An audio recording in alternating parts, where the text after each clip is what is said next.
Tobago, in one word to me, beautiful. Beautiful distillery. It gives me great pleasure to be in Tobago and do what I do. The sunsets here are hardly bar none some of the nicest I've seen. I would describe Tobago of one of the clean, serene, and the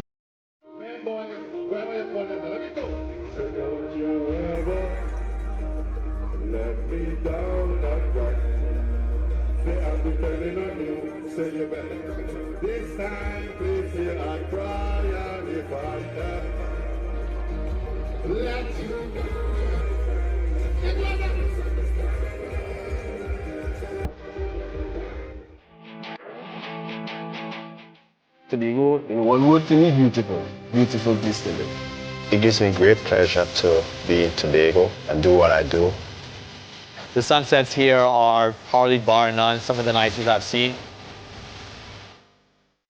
I would describe Tobago of one of the clean, serene, and the best place that anyone could come. Be easy, be happy, and have a good time. There is nothing to compare to.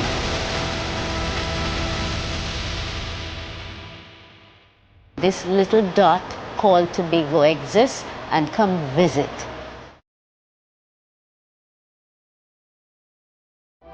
Some writings of our history, it is said that Christopher Columbus called it Bella Fauna, meaning beautifully formed.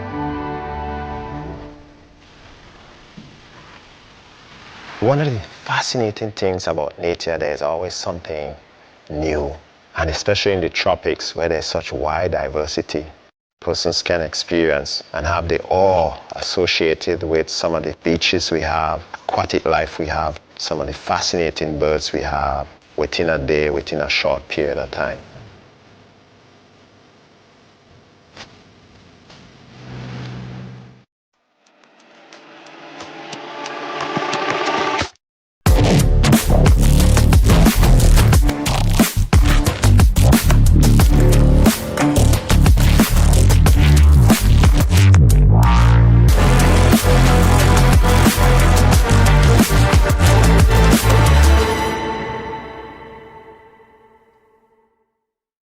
Hello and welcome to the first stop of our Dodds Diving League World Tour here in Tobago, where the beaches are about to be lined with thousands of spectators and the best Dødsing athletes from around the world are about to send it as hard as they can off of that 10-meter platform.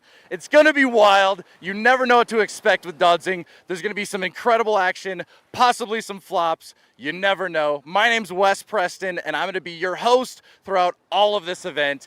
Get ready, because it's gonna be insane. From the beautiful fjords of Norway to this incredible island here in Tobago, we're bringing Dødsing to the Caribbean.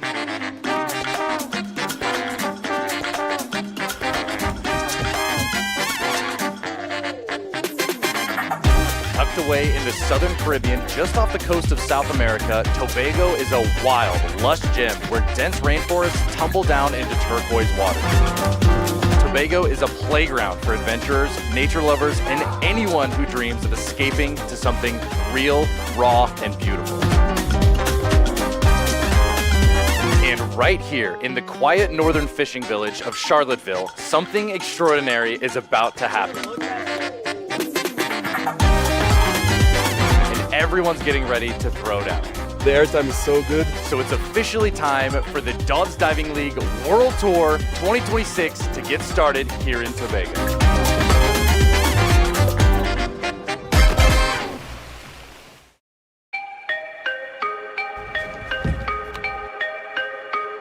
This is the quarterfinals for freestyle. Basically anything goes. Tricks, flips, spins, you name it.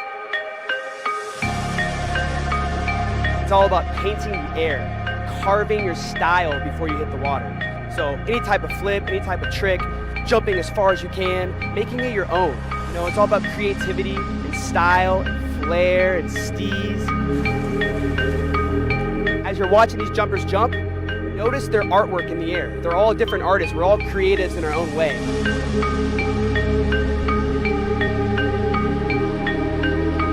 You might see tricks you've never seen, but for these athletes, it's their signature trick. It's their signature style.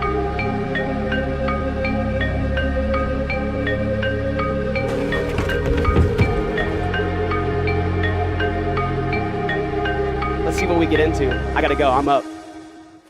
I'm here with our head judge, Seaman Lunder, and he's gonna describe to us what the 5 different criteria that the judges are looking for.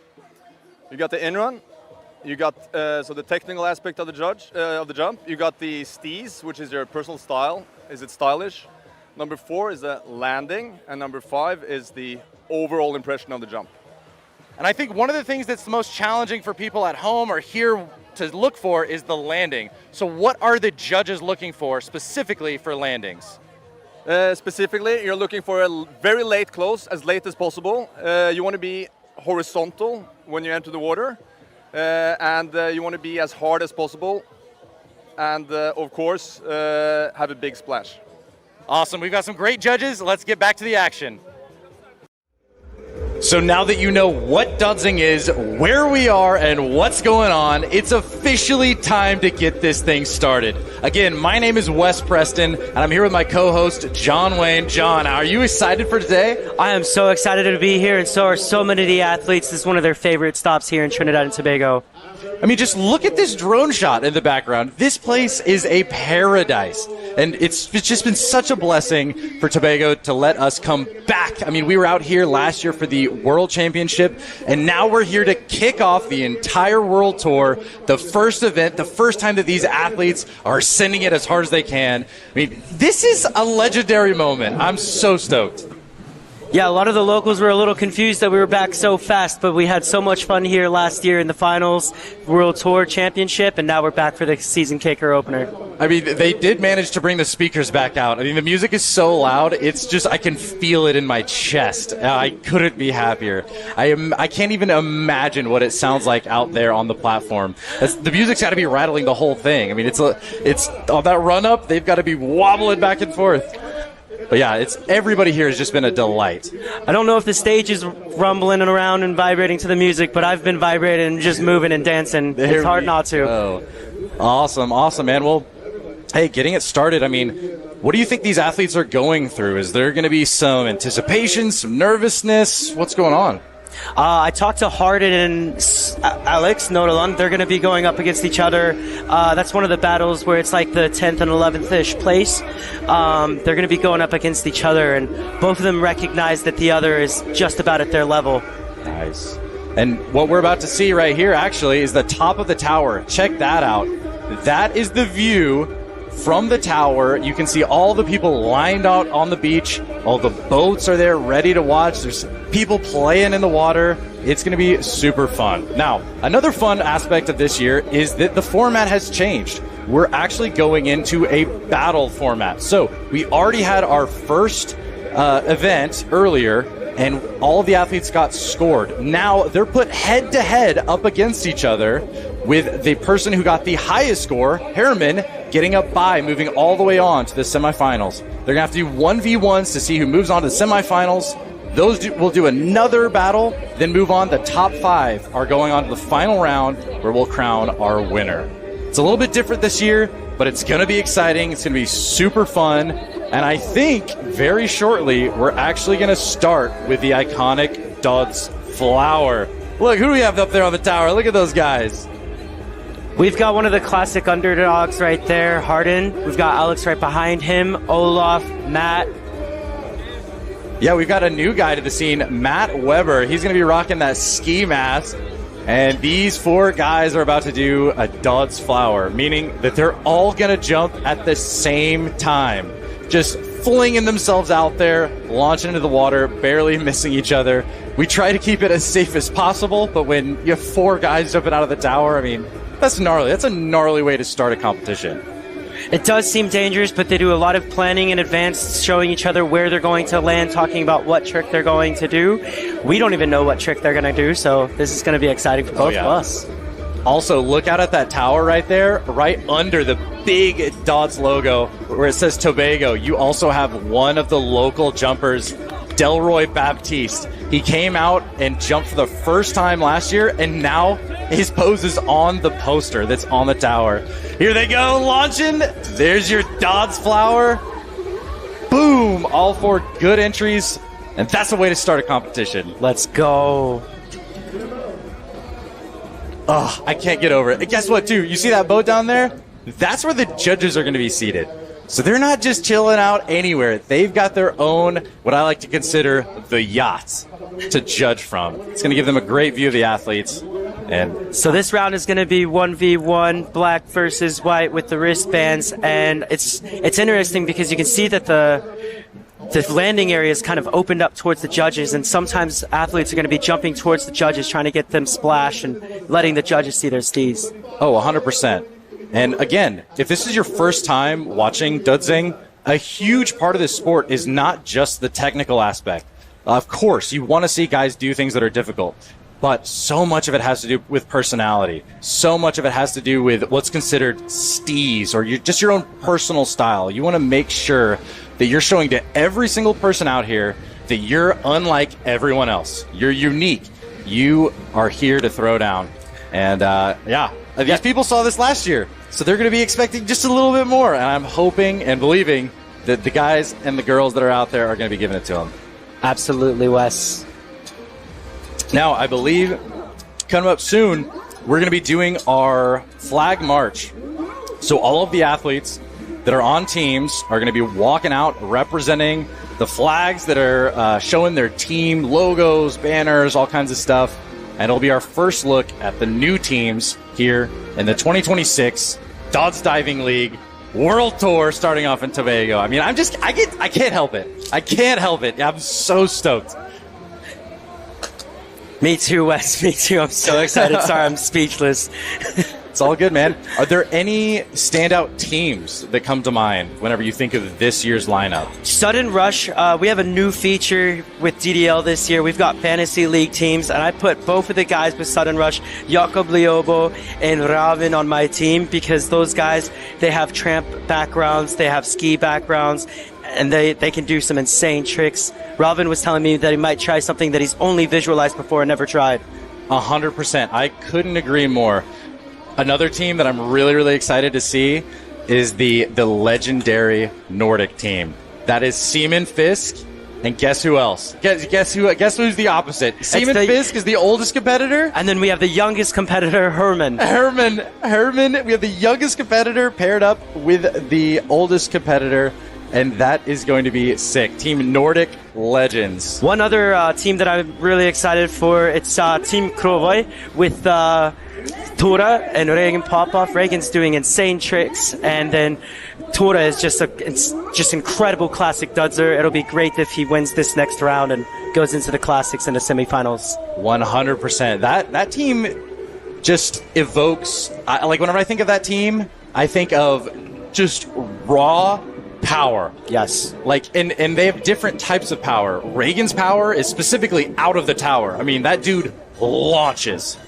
And then Tura's power comes with his landings. That guy, if you want to talk about making the water fear you, I think every body of water across the planet should fear Tura, because there's a risk that he's going to rock your world with his net. I think the tide actually goes down when Tura's about to jump because it's scared. The water level always goes down.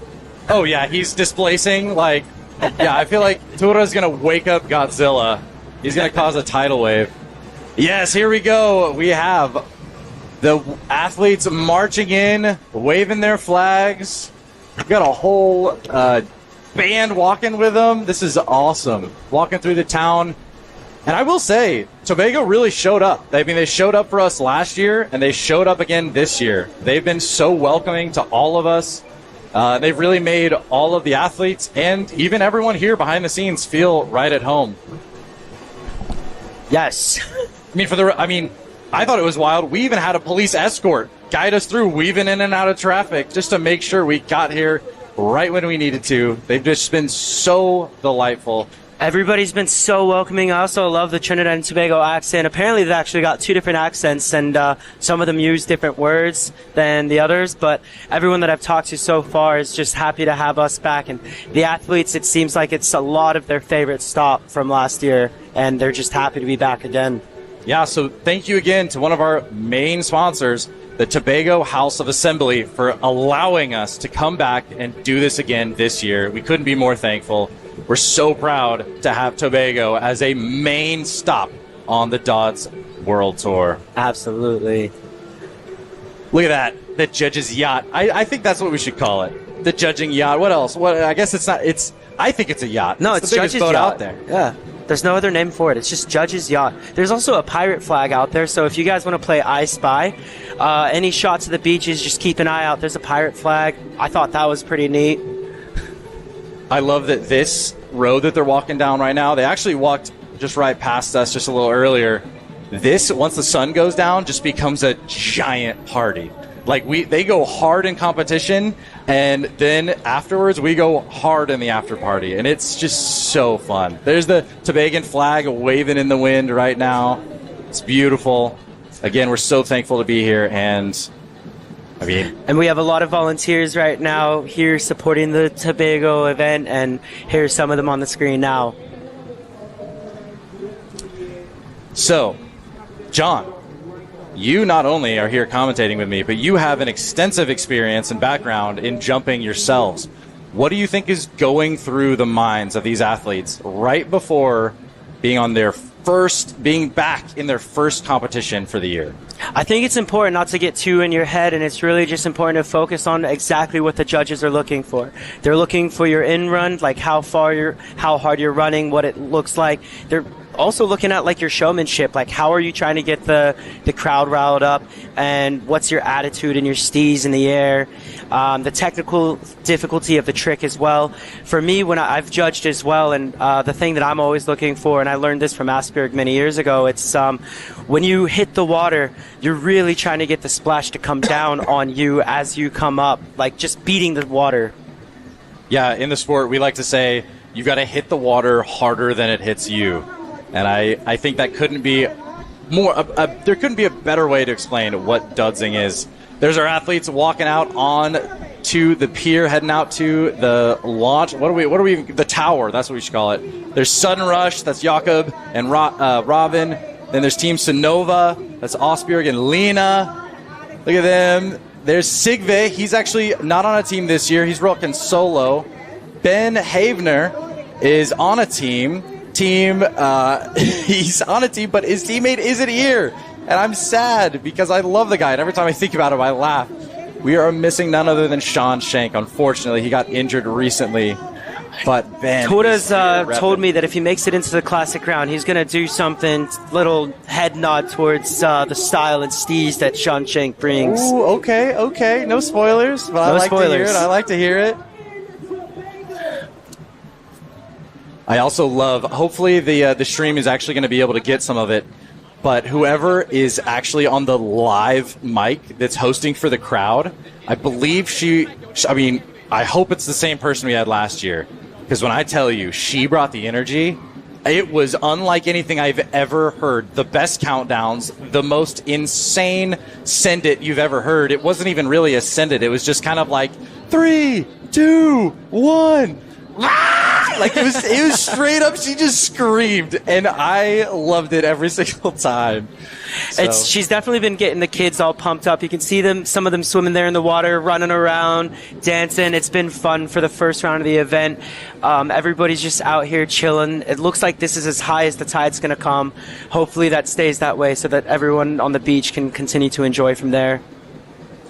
Yeah, here we go. This is the final time that the athletes are able to really decide what their strategy is. Again, now that we're going into the 1v1 battle format, that has to change up how you think about what you're going to do. I mean, because being just transparent, like, you would have to think strategically about what trick you're going to do to go up against, like, Jakob. I mean, he's such a technical guy, you maybe have to think, okay, if I'm not going to beat him on technicality, maybe I can beat him in steez or in power, or same thing maybe for a guy like Reagan, who has tons of power for days. If you go, okay, I'm not going to outpower him, but what can I do to get a leg up? Absolutely. That's a wonderful point. I was talking to some of the athletes today, and they were saying the exact same thing. And also, like, if they throw a hard enough trick in the first round, then they can hopefully go up against someone that might not give them as much of a challenge in the second one. But it's amazing that there's still a way for people to kind of come out against somebody who, like you said, can come out with higher degree of difficulty. My thing, at least in this event, is it's almost like who you're going up against doesn't really matter because every single person here is nuts. I mean, every person on their best day with their best jump, I think, could beat anybody else. The best way to put it is these guys are competing at an international level. 100%. Literally. Yeah. Like, it's hilarious. There's guys here from Norway, and they're on like a 7-hour time difference. There might be jet lagged, or their sleep schedule's all off, and they're still here to throw some wild, wild tricks. And it's also a time for people to show us things we maybe have never seen before. Like, with social media and all kinds of clips just flying around, it feels like we've seen what's possible. What else could they do? Yet, I've heard some whispers. I don't know when it's going to happen, but we might see some stuff that's never been done before. So, it looks like our first head-to-head is Harden Ketter versus Alex Nodeland. These two guys from Norway are about to throw down, and we'll see what kind of preparation. I think they're going to get up on the tower.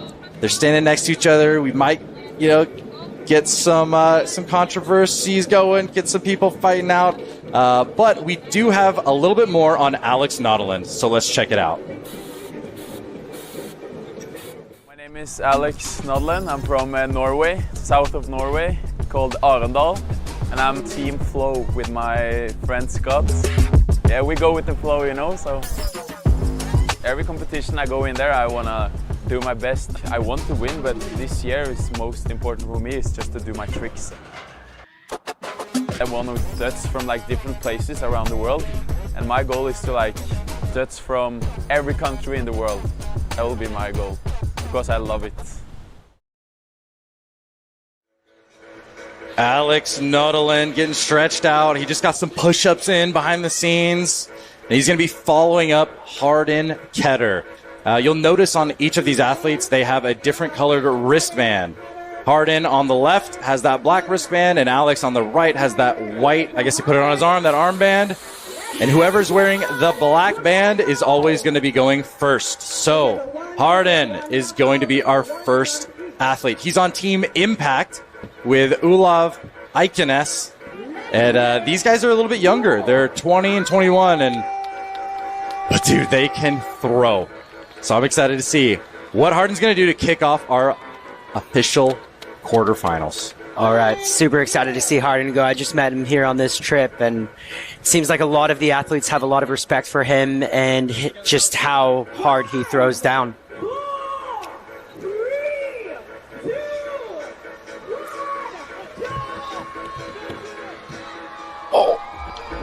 Boom! A flexing for the crowd. That was huge. He told me right beforehand that this is the trick he was going to do. That was a Lincoln. It's a trip where you kind of do like a tunnel flip, but he's staying laid out, making sure that he looks like he's open for impact, going to get obliterated, and closing at the last moment, flexed. Yeah, that was sick. Harden's also known for having some pretty heavy landings. I know for practice yesterday, he only did a couple jumps, but the ones he did, they made an impact on people. That is one of my favorite tricks. The Lincoln is so steezy. It's so cool. It's so off axis. It is very unnatural for many people to throw that in competition, I think. 100%. Heck yeah, Harden. Great job. And given Team Impact, yes, the credit it deserves, because that was pretty gnarly. So next up, we're going to see what Alex Nodeland has to bring. And he's on Team Flow this year, which... Can you tell why he's on Team Flow? Can you tell why? I asked one of the ladies with Monster who her favorite athlete was, and she said Alex, and I was like, man, who's Alex? Obviously, I know who Alex is. I was like, Alex, the one with the blonde hair. She's like, yeah, the one with pretty eyes. Beautiful. I call him and Scott the Island Boys. They're one of my new favorite teams this year. They're teamed up for the first time. They are two of the most fun guys in the after party, too. Just the amount of dancing they do. Yeah, let's see it. Bring it, Alex. Ooh!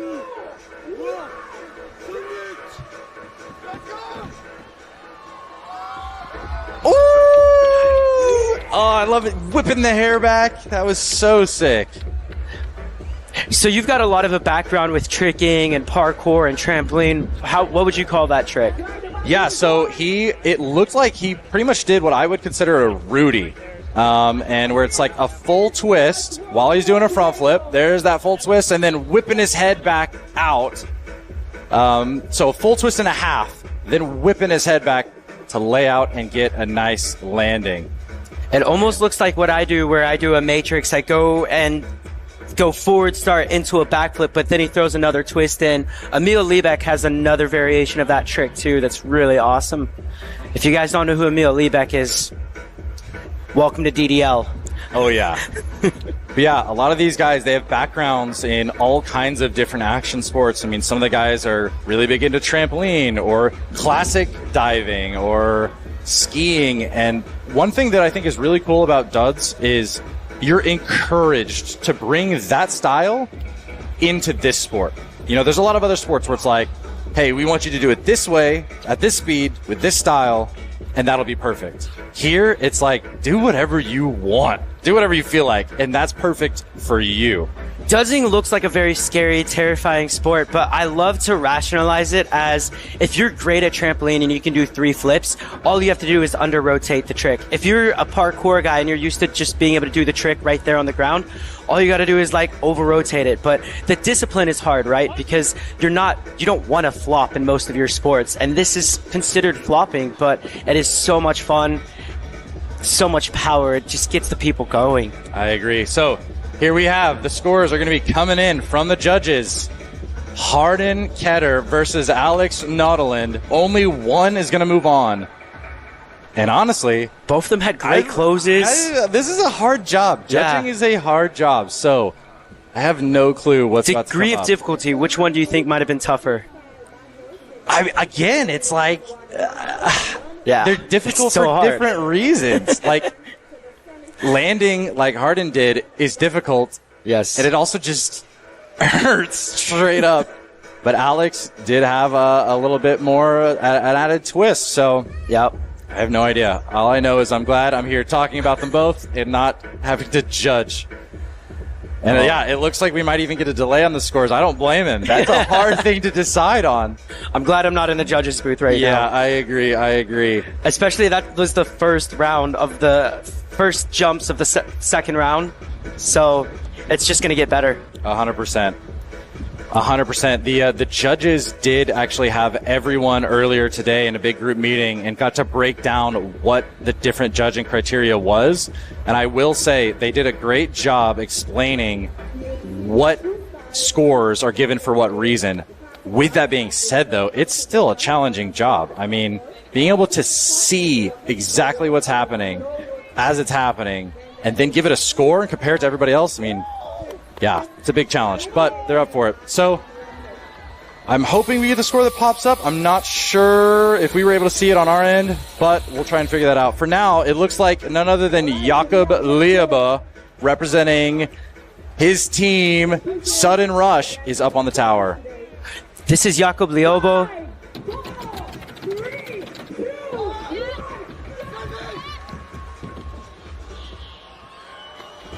Oh, yes! So sick. Jakob starting off with an insane jump. I love how extended he gets. What did you think? What would you call what he just did? I think I'm trying to play it back in my mind, but they're going to put it up again on the screen here. It kind of looked like a matrix. He goes in there. It was like you said earlier, like it was pretty similar to the same trick that Alex Naudeland did, but with his own steez, he's more laid out than Alex was. That a little head heavy on the landing. That is like a big call out, shout out to the man who pioneered that move, Emil Liebeck. He is the GOAT of those right there. And yeah. That's still a dream trick for me. I haven't been able to get that last part around, and yeah, Jakob is definitely one of my currently favorite guys in DDL and Døds Diving League.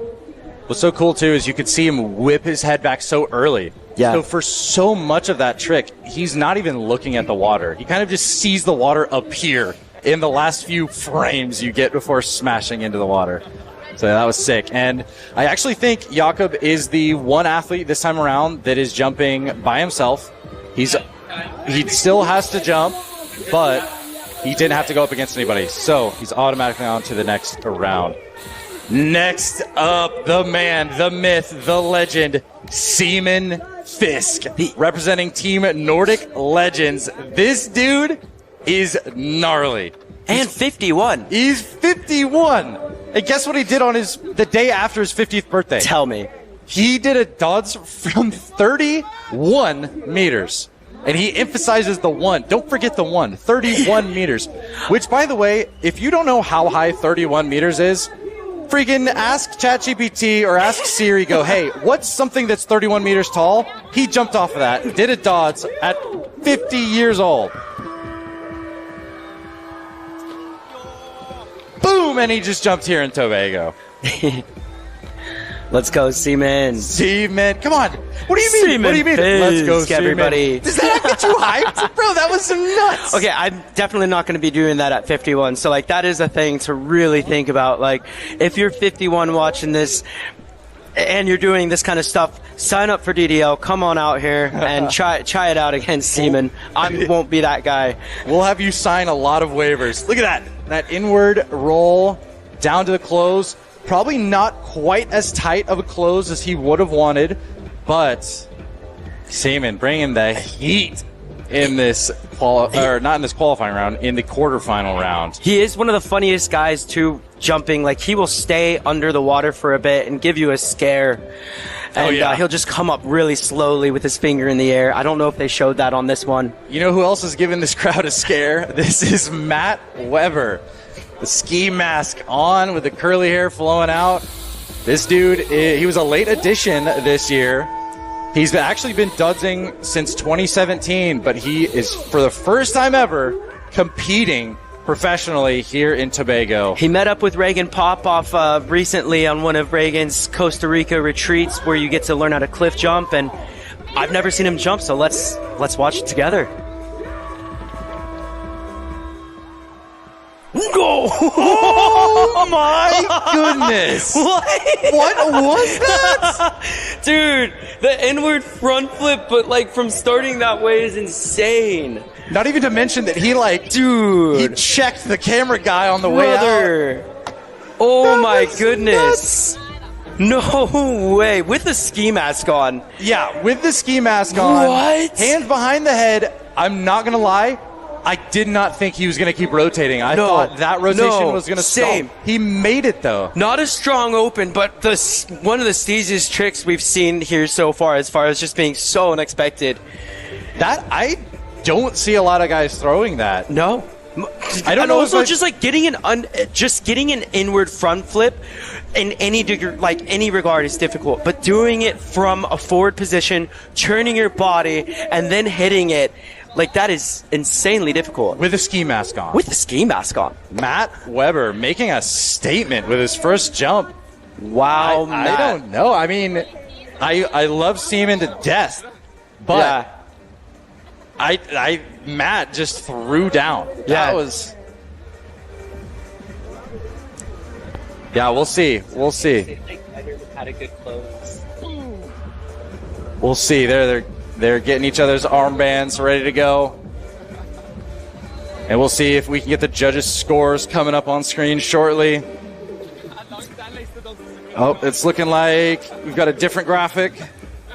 But that is, in fact, Seaman Fisk and Matt Weber. We'll see who moves on to the semifinal round. Two gnarly freestyle jumps. And my goodness, we've already started off with a sick competition.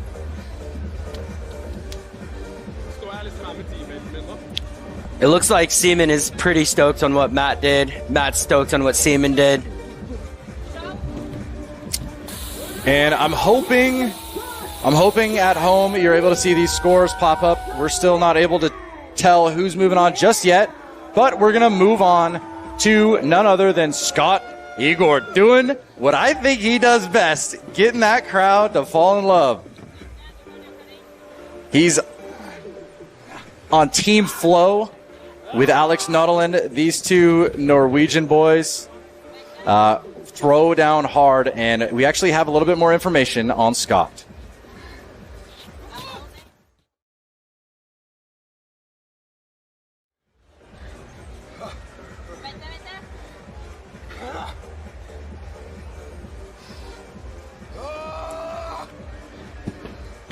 Here we go. They're having to hold him back. He's wanting to go for it. He's wanting to go for it.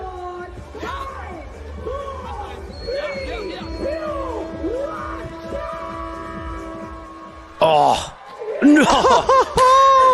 Yes. Scott just planked out with that 360. Almost no additional movements in his shoulders. It was so methodical, just well timed. It looked like he was just about to over-rotate it a little bit and made a slight adjustment at the end. But I love it. But, dude, that's one of my favorite styles. Just arms by your side, planked out, like your controller disconnected playing Skate 3. Like, that's so sick. Love it. That added in with a 360. Yeah, Scott should be proud of that jump.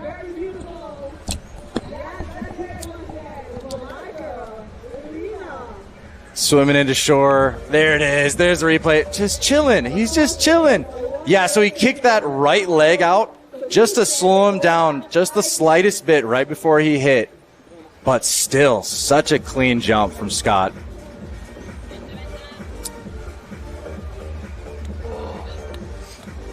And what a beautiful tower we have. Again, I can't help but be in awe every time I see the fact that we have this tower out here on the beach.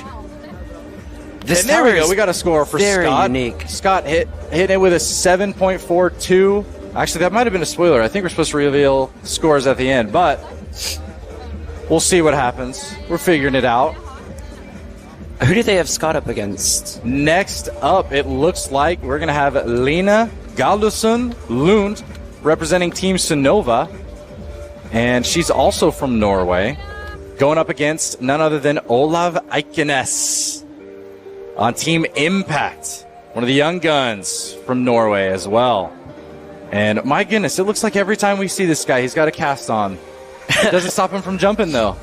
I don't think I've ever seen Olaf jump, but I saw Lena when she won first place in the World Championship a few years ago, and she's got a lot of style, and it'll be really cool to see them go up against each other. She's going to be going first as she's got the black armband on.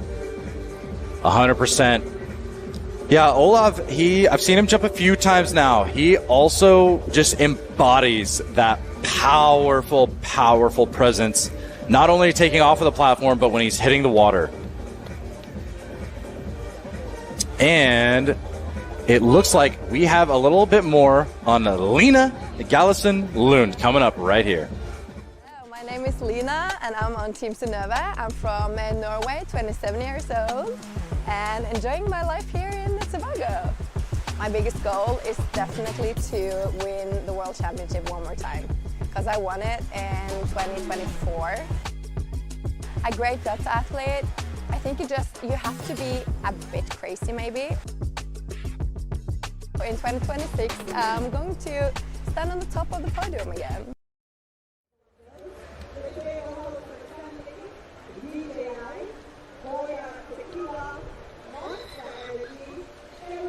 I love that we can hear the announcers for the live event giving all kinds of statistics and calling out the athletes, getting them hyped, ready to go. Looks like Lena's going to get the crowd ready, as she loves to do. There's Lena.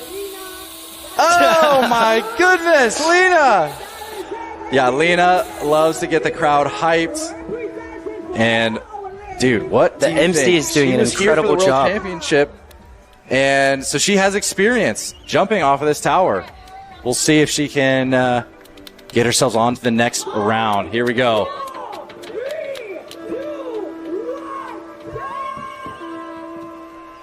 Oh, nice. No way! Lena with the front flip! I love myself a front flip dots. They are so cool, really tough, because for a bit of it, it's blind. Yeah, 100%. And not even to mention that it's heavy. Yeah, the next moment, you're just like going head first into the water. Look at it. Here we go. Open, and then boom. So think about that. Okay, imagine you just get dropped from a standing position down to a duds, right? That's already a bit of impact. Now imagine you're moving in a front flip. You're whipping your head forward. Again, bear with me. If you're at home, do this with me right now. Lean back wherever you are and whip your head forward towards the ground, and then imagine slamming into an ocean. That's what Lena just did. And the G-force is not in your favor on that one, just because you're going forward. So that's a really head-heavy duds. Yeah. Your momentum is literally smashing you into the water even harder. So and when you look at her landing was really even feet and head. So I think that takes a lot of expertise to be able to put that duds in like that. 100%. And you know who should be nervous? He might not be, but if he's not, he should be, is Olav Eikenes having to follow that up. But hey, we're talking about taking a gnarly impact. This dude's on Team Impact. So I think if anyone's up for the challenge, it's him. Does that mean we can expect some impactful duds, big splash? I hope we get a big splash. that we should mention too, the splash does matter. That is a big judging component. The judges are looking for a big splash. You know what else? They're also looking for if you can pop out of the water while the splash is still raining down on your head. It is one of my favorite parts about dudsing, and to do that, you have to come up as quickly as possible and almost go as shallow as possible. Like, really just take that. It's a challenge. Let's see what Olav's got.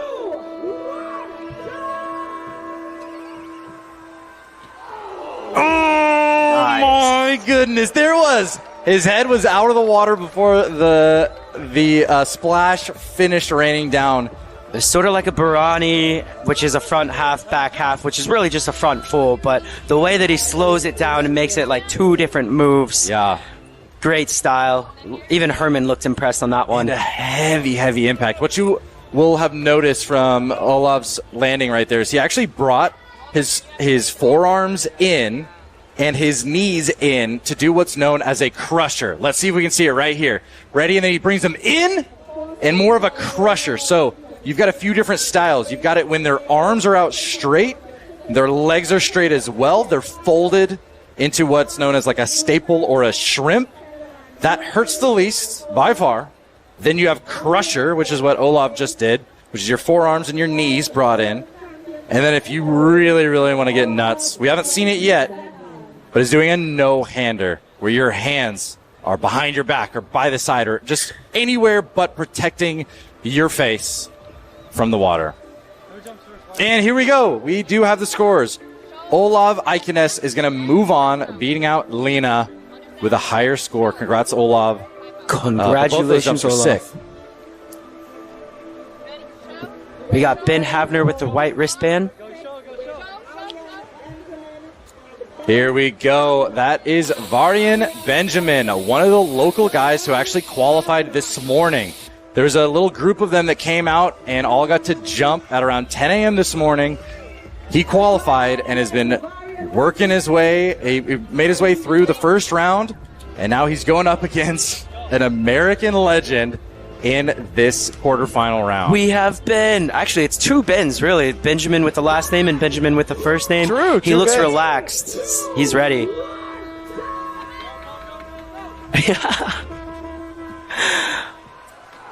Nice. I love that little dance he did on the end of the platform. Just like a nice stride. So that, although that was a sick jump, that is what is known as a classic.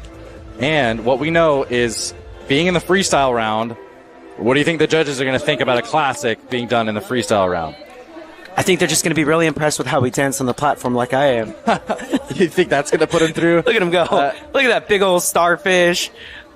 I mean, that was a really solid classic. Again, he's very new to the Dødsing world. Yeah. However, I will say a classic, meaning no flips, no spins, no nothing, being done in the freestyle round is not going to score very well with the judges. But as jumpers, we both know that straight jumps are really terrifying. We would rather do flips from 23 meters than a straight jump. And for me, I'm terrified of doing classics. I prefer to do my back flips or front flips or whatever. But yeah, we've got Ben Havner. Ben Havner got the golden ticket last year at Centerland.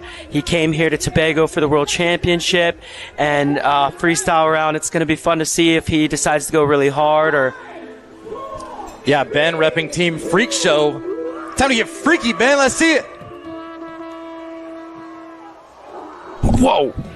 What did we just watch? I thought he was doing a 360. I thought he was too.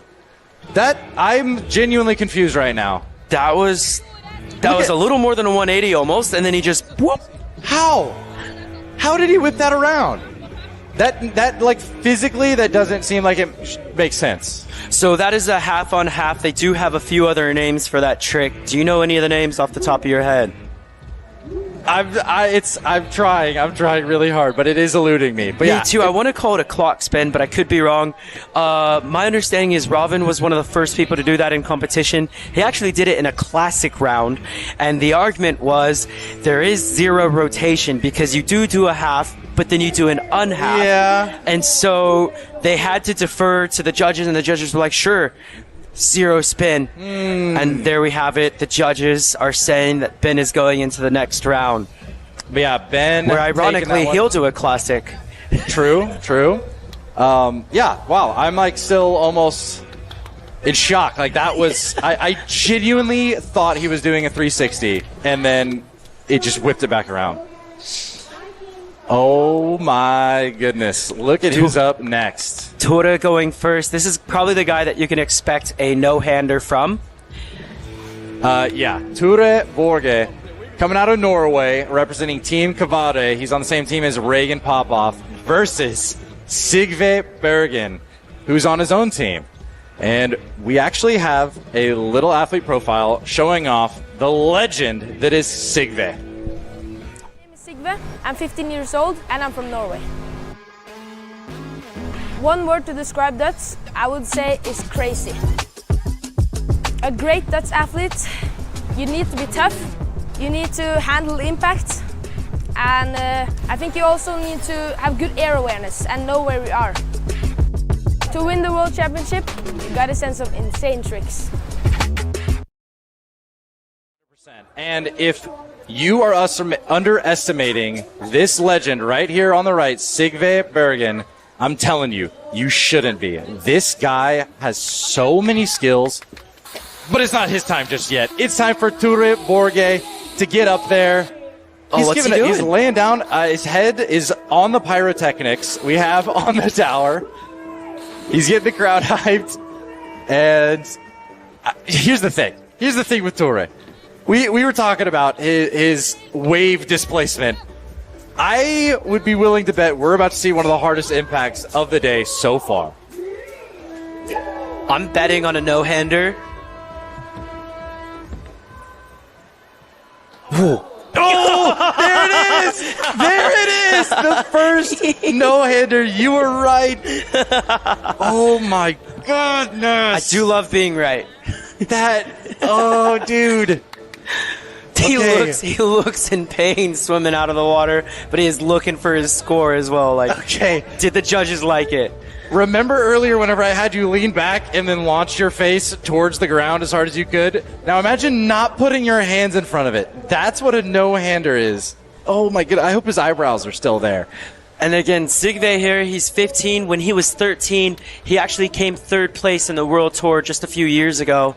And like you said, he's a multi-dimensional athlete. He jumps for Berg Masters of Bounce. He's done skiing, trampoline, obviously I already mentioned, competitive swimming, horseback riding, and a world-class Døds athlete. I will say he also, I think, just about more than any other athlete, is grinding.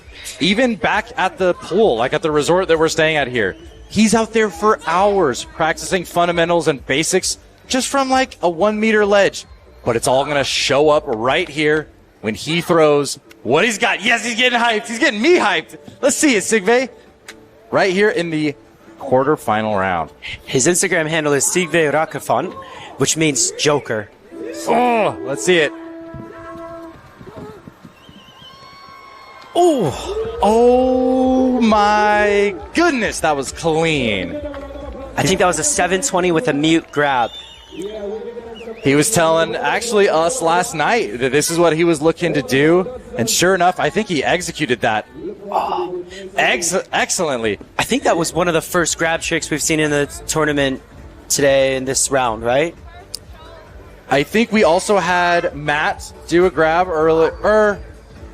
That was in the first round that we didn't actually see on the stream, but yeah, I think in this round that was the first grab.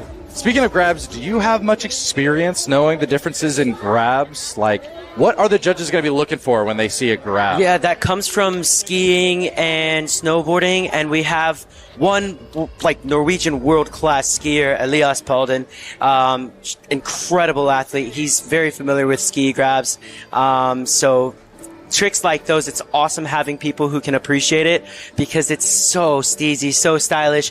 But Tora's going to come out on top in that round just barely. That was close. Yes. Again, that is a hard job that the judges have. Looks like Reagan is praying there. Yeah, with Reagan. Delroy. Reagan Popoff coming out of the US of A, my home state, Texas, meeting up with Delroy Baptiste, the only Tobagan athlete that jumped last year. And a little reminder of what Delroy did is he actually did a sofa last year in the freestyle round. So we have some videos about these two athletes coming up to tell you more about what they're all about. My name is Delroy Baptiste, originally from St. Vincent and the Grenadines, but I'm living in Trinidad and Tobago for like 27 years. What I like most about Døds is the excitement about it, you know. Going up on that platform, flipping up and spinning, you must try it, have to try it. Whatever I put my mind to, I go for it. So it's like no fear. My biggest goal is to win this competition and help others. I'm gonna go for that. And what I love is that Delroy has really embraced the Døds mentality. I mean, he not only jumps, but he's regularly checking in with the other athletes that he met last year, inspiring the local community to get into Dødsing. And overall, man, the dude has swag. He reminds me a little bit of Reagan and Seaman. Seaman's like a godfather of the community, really takes care of everybody. And then Reagan's got a lot of attitude and likes to kind of like instill a little bit of fear into his competitors while also still being really supportive. Yeah, he's showing a little bit of best worlds with Delroy there. What I think is awesome is that yesterday during practice, these two guys jumped together, and here they are in competition, jumping together again.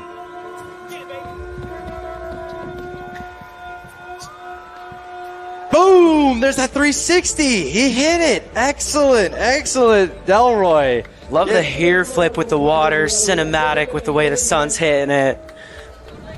Oh yeah, he got that run up out of the tower, boosting out. It looked like almost more like a definitely straight hit jump. Pretty feet heavy. Yeah. And that can't feel good on the face, but I mean, anyone who jumps from this tower doing a freestyle, very sick. Next up, an iconic American athlete, Reagan Popoff. We actually have another video showing more about what he is all about. My name's Reagan Popoff. I'm from Texas. I'm 25 years old, and this is my first time out here in Tobago. What makes a great death diver is their style and their ability to look very controlled in the air until the very last second and hit powerfully. That's what I like about death diving is like, we're athletes, but we're also artists. You know, we're painting the air. And so we all have our own styles, and it's like our paintbrushes are bodies. So, cool. Reagan Popoff, also on Team Kavare, who his teammate Ture just moved on. And you know what's sick? It's a possibility that we could have two guys from the same team in a head-to-head. We haven't had it yet, but it's possible. Yeah, Reagan actually came into the gym that I was working at years ago and was like, hey, I want to learn how to do flips. Started training every single day, learned a lot of flips, then came up to me one day and was like, hey, I want to become a cliff jumper. I was like, okay, that's awesome. And now he became one of the greatest cliff jumpers, I would say, alive. And so Reagan is proof. You put your head to something, work really hard at it, can take you incredible places. Absolutely. Here we go, Reagan. Oh my, Reagan! That was sick! Oh, he felt so good about that. Oh yeah, you can giving tell. Big high fives, big smiles. Love that Delroy waited in the water for him too. The showmanship and the sportsmanship here is unreal. I love Døds diving. 100%.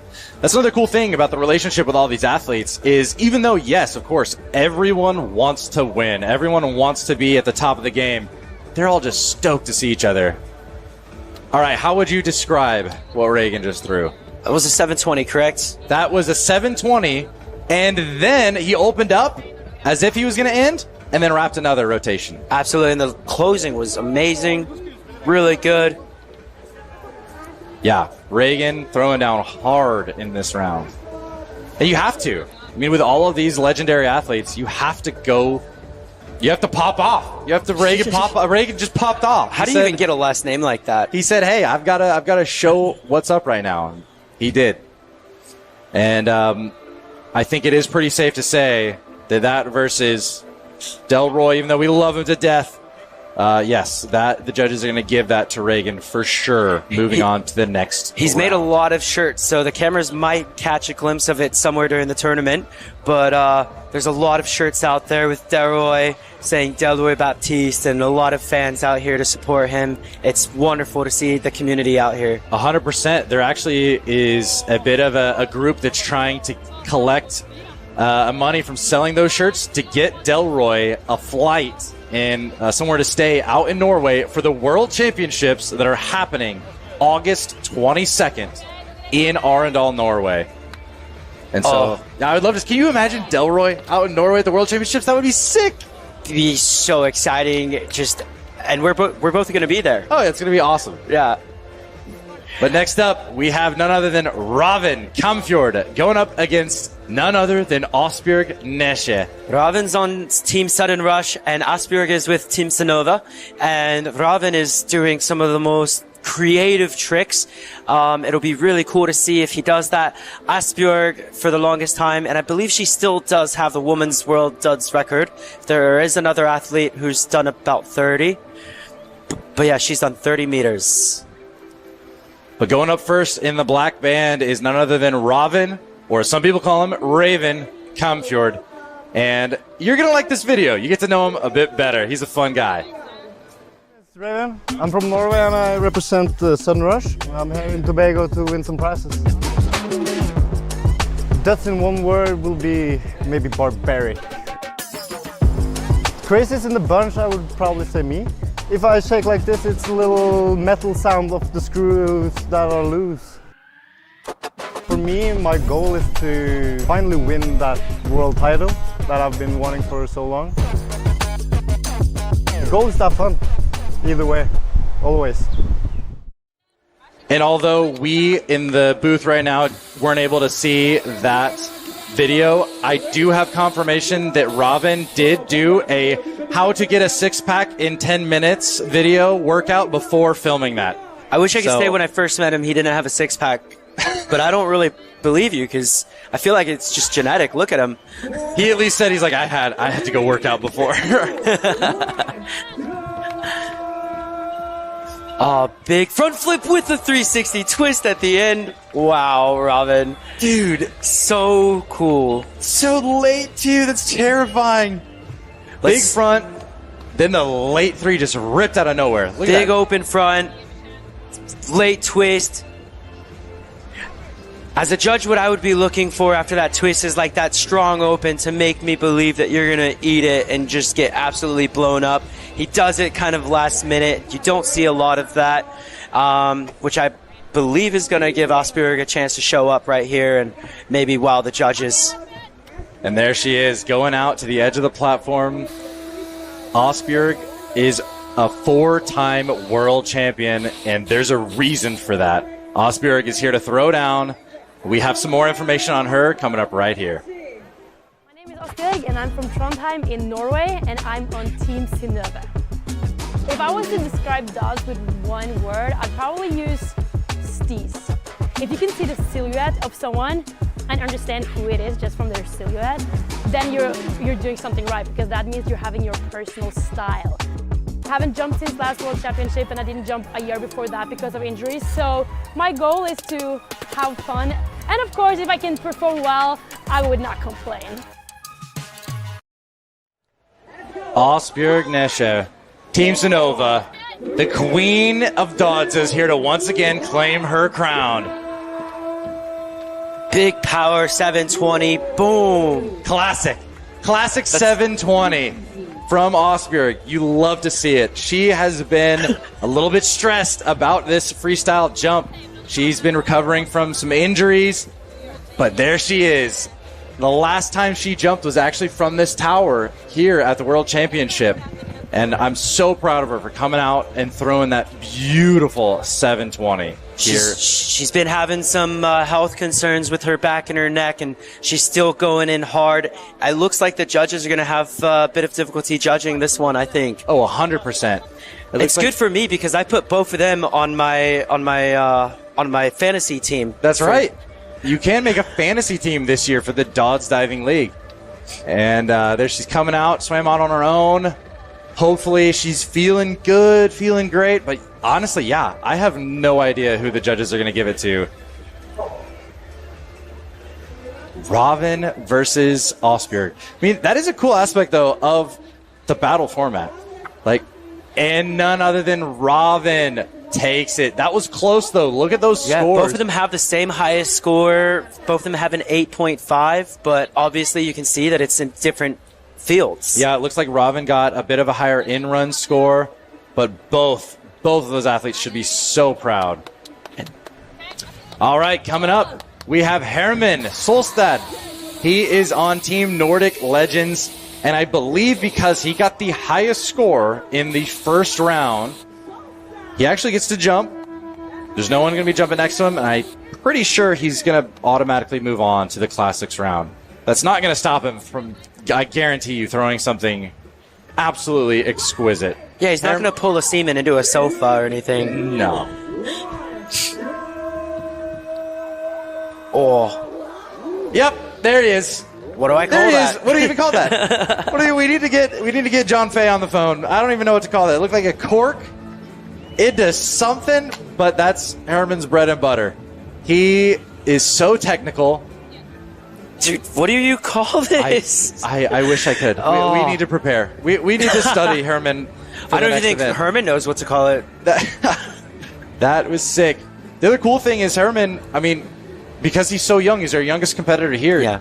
Even from last year, we were here less than a year ago, and he's gotten taller, he's gotten bigger, he's gotten stronger. You can already see he's able to boost those tricks out even further. Yes, and that's just going to get more and more prevalent as time goes by. That is one of the challenges that Herman faces with judging. It's that it's always been the in-run. You saw it there. They gave him a 6. But yeah, as he matures and his body develops and builds more muscle in those legs, hopefully we can see him getting that pop-off element. 100%. But yeah, I believe that was the last jump. I bet he got first in that battle against himself. You know, can you imagine the judges? They give it to just blank, no one else. But you know, I think they should make him jump against himself. Oh, that would be awesome. Can you imagine? Best out of 2. Best out of 2. You get to just jump twice. It'd be fun just to see what other trick he pulls out of his bag of tricks.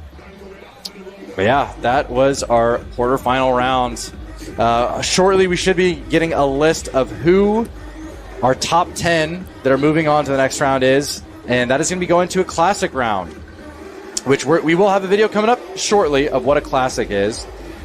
But it is very different. Prepare yourself. So yeah, here we go. Moving into the semifinals, we have Alex Nordland going up against Jakob Liebo. Matt Weber going up against Scott Yegord. We have Olav Eikenes going up against Ben Havner. And then Tura Borga versus Reagan Popoff. His teammate. Oh, the teams! Yes! And then last but not least, Ravin Kamfjord going up against Herman Solstad. That's right. Team Kvare is going to be going up against each other. And those are some heavy hitters. Oh my goodness. I mean, you guys have already seen, expect a lot from Ravin down there at the bottom bout. Expect a lot from Tura and Popoff, obviously. I mean, Ravin and Herman, right? You have both of those guys against each other. You have Tura and Popoff both doing classics. Both of them have a lot of attitude and style. This is going to be an awesome classic round for the semifinals. I can't believe that this is our semifinal lineup. Like, if I look through that list, there's not a single name that I go, oh yeah, that person's gonna guaranteed win. Yeah, it's hard to say. It's gonna be really cool, and that's the cool thing about classics, right? The best you can do is your in-run and your steez and then your splash. And a lot of people in this round, they're going for no-handers so that they can show off that heavy impact. 100%. But before we get on to the classic round, we actually have a little bit of a showcase of what we did a few days ago here in Tobago, where all the athletes got to, and you're not going to mishear me, race goats. Head on over to the goat races. I think you need to be a good runner and a good goater.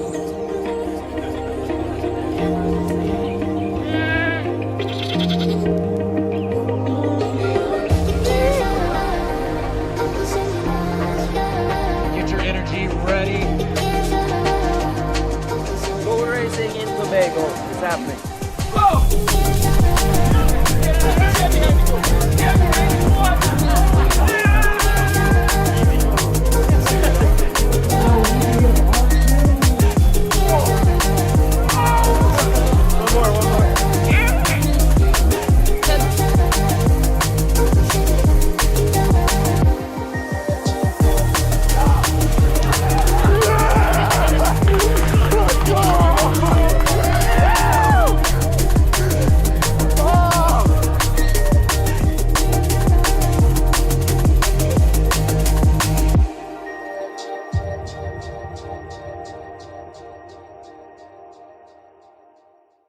Now we're about to move into the semifinals, and for this round we're doing the classics.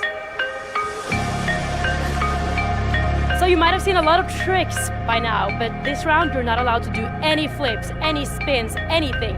It's only belly first until you hit the water. So now that you don't have any tricks, the judges will be looking for power. You want to go really far, and you gotta have the attitude and the steez in the air. Maybe you don't have to look at the water even. You can small movement as long as it's not any rotations. Being good at flips doesn't help you here. You gotta have the style, you gotta have the attitude, and what dodging really is about. It's impossible to be a good dodger without having a good classic. Let's get into the semifinals. And here we are back on the beaches where the Tobagan crowd is getting bigger and bigger, getting ready for that semi-final round. We're going to have 10 athletes all going head-to-head again in that classic round. And pay attention to that boat there that says, expect the unexpected. Ooh, excellent, excellent. And so, yes, as you saw in the video all about classics, classics is very, very different from the freestyle round. Those judges are looking for personality. They're looking for hard hits. And it's really where the athletes are able to shine without having to lean on a really extensive background in, tricking or diving or, gymnastics or another sport that they learned a bunch of flips and spins in. This is where everyone's more or less doing the same relative thing, just with their own personality, style. And one element that I really appreciated from this morning when we were talking with the judges, classically in a classic round, the athletes will really show off for the judges. So they might be making eye contact with the judges, pointing or waving or different things to the judges. But this time around, we really put an emphasis on they can either cater towards the judges or they can cater towards the crowd, because the judges and the crowd are on different sides. So you might see some athletes waving to the judges or really showboating to the crowd. Either way, it's going to be hilariously fun. Yeah, absolutely. Again, you're going to see a lot of no-handers, I imagine, because that's going to wow the judges. It adds a degree of difficulty in a classic. It's really tough, right? Because everybody's technically doing the same trick. So all you can do is wow the judges with your in-run, with your impact, and with your style and steez. But there's no degree of difficulty change here. 100%. And speaking of no-handers, you already bet on Tura to do a no-hander.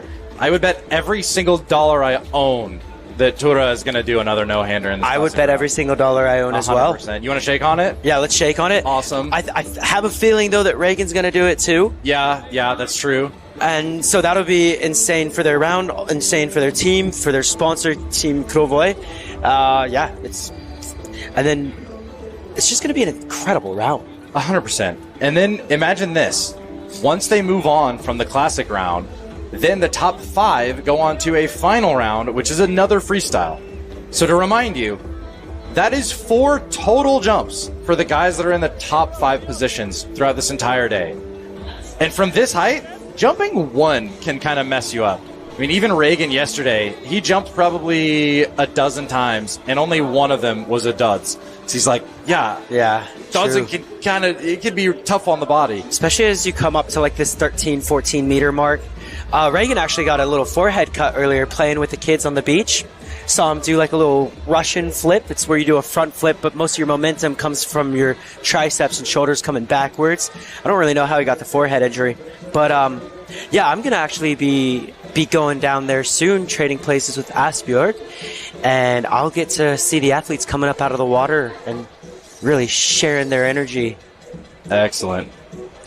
So we are actually having the dive zone be, it looks like, moved back slightly. Guess why? Because this time around, the athletes are just focusing on getting as much distance as they possibly can.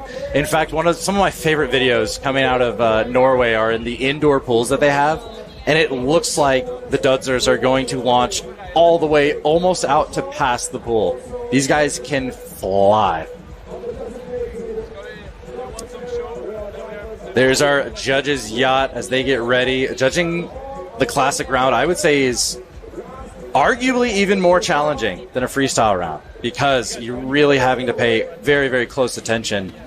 And here we go, our first 2 athletes, Alex Nautilin on Team Flow versus Jakob Liebo on Team Sudden Rush. They're getting hyped. Head-to-head, literally head-to-head. Love this boxing head-to-head little matchup. Oh yeah, Alex with the pyrotechnics. Alex looking like a wizard out there. That's awesome. He's getting hyped. Scared him. That gave him a sudden rush, I would say. Good joke there. Jakob representing Team Sudden Rush. Say again? It was a good joke there. Jakob is representing Team Sudden Rush. 100%.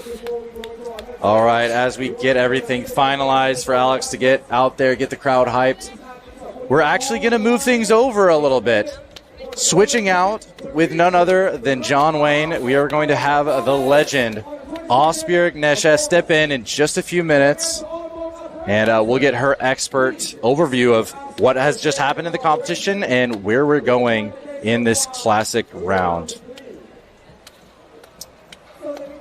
But yeah, I couldn't be more happy already with this competition. It's been so legendary. Again, thank you to Tobago for having us, having all these athletes come out, giving them a platform to do what they do exceptionally well. It's so much fun being out here. And here's the countdown. Here we go. We're getting the countdown. I don't know if Alex is ready for it, but he's going. All right. Big power going straight towards the judges with a no-hander, the hair slicked back. He's actually a model, so the judges just got a free show. Exactly. And that, for you, ladies and gentlemen, is what we are calling a classic. As you see, he's heading out, slicked back the hair. Oh, and that no-hander, the hands behind the back. He also was a pretty head-heavy on that one. So. He's used to the runway, right? As a model, he's got to be, and as a Dudser, that runway is just clear for takeoff. Can you imagine? Can you imagine going to what's the big fashion show they do in New York? I don't know. Fashion show, but it's Is all it just called Fashion Week? Fashion Week, but it's all Dudsers. But yeah, you just do it Duds like right off into the crowd. Next up, Jakob Liebo on Team Sudden Rush. You see him in the corner. He's going straight towards the judges. Oh, he's booking it. Oh, there you go. Get after it, Jakob. Oh my goodness, that was heavy. That was heavy and straight up. I think he hit the camera guy on his first jump. He straight up bodied whoever that was up there on that jump. Absolutely. It looks like he got the boat wet on that one. But with that said, I'm going to hand this over to Asbjørn. Thank you, Døds Diving League and Wes, for having me on here. Everybody, you are in for a treat. Asbjørn is so much fun to listen to. Here she is. Awesome. Thank you so much, John Wayne. It was a pleasure. And now with me is none other than Asbjørn Nesje. It's so good to have you here in the booth. We're going to love getting your expert commentary for the rest of this round and the final round. But yeah, what did you think of the two jumps that we just saw? I didn't see the last one too well. We had Alex Nautilin going up first, doing his slick back hair. Yeah, I saw that to the no-hander. Oh yeah, to the no-hander, and then Jakob Lieba with beating his chest. And oh my goodness, that was the closest score we've had all day, I believe, with Jakob just barely beating out Alex. Oh yeah, it's fixing my microphone, thank you.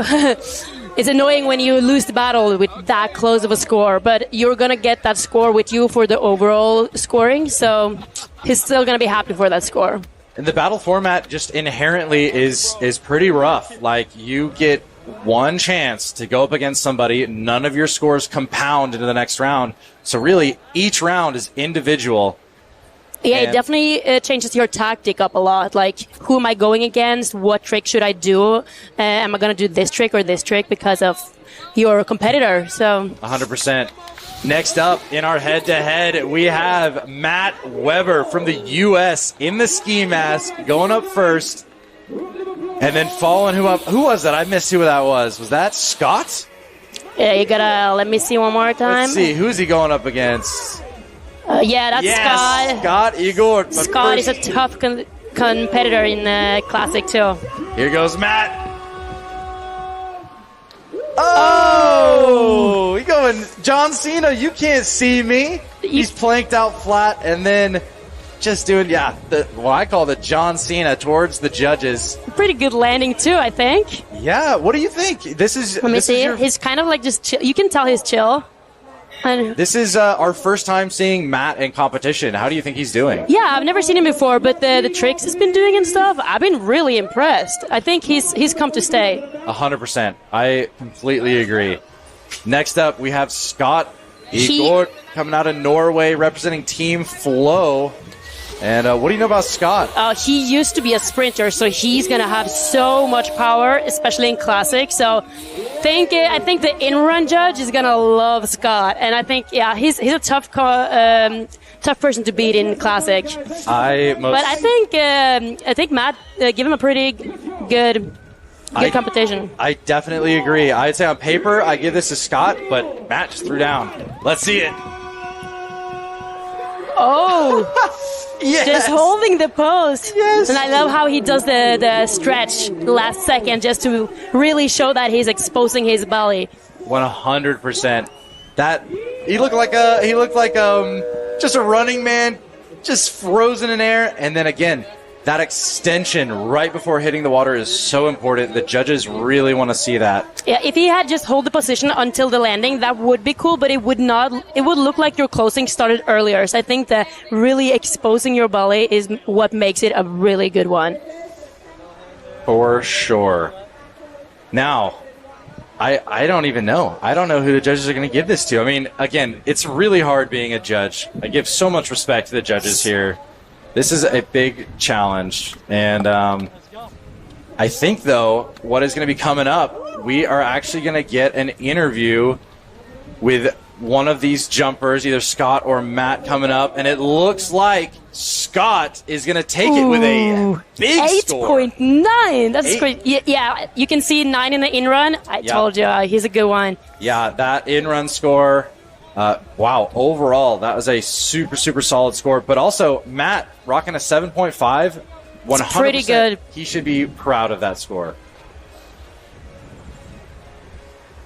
The one-on-one battles, we're into the semifinals. We're here with the pretty boy himself, Scott Igor. Man, how does it feel to be back in the water? I'm very feel.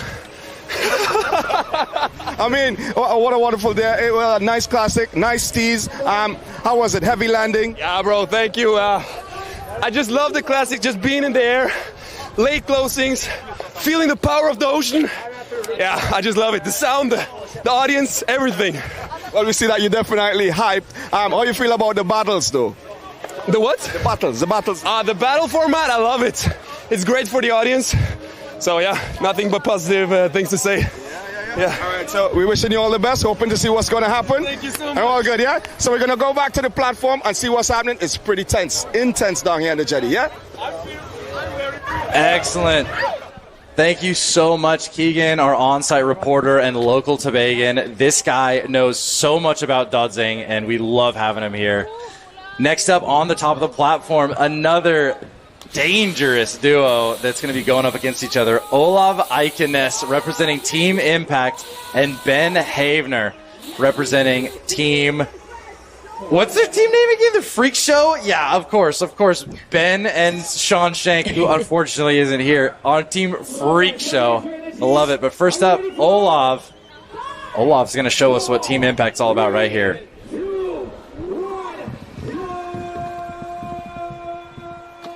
Yes! Oh my goodness. Okay, we are sitting actually decently far away from where they're landing, and I heard the crack. I heard the crack through the crowd and through my headset. That was so loud. How was that? What is that landing? That landing, that is from Team Impact, that is. He's been in the game for a long time, and he's always had those heavy landings. So I think Ben is going to do a pretty good dive now, too. Yeah, to match that, Ben's got to throw something wild.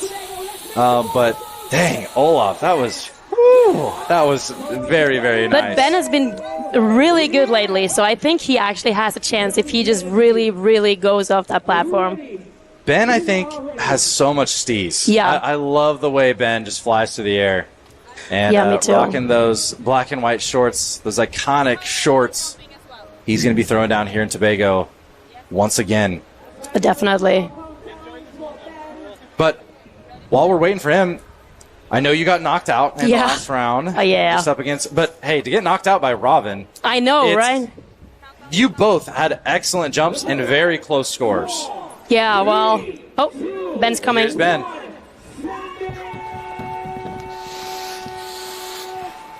Ooh. Oh my!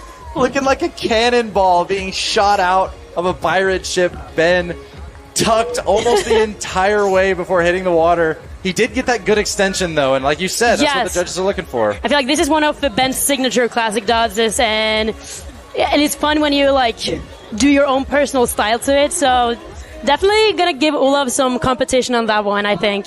Again, yeah, I don't know who's gonna take this. I mean, they both had great runs.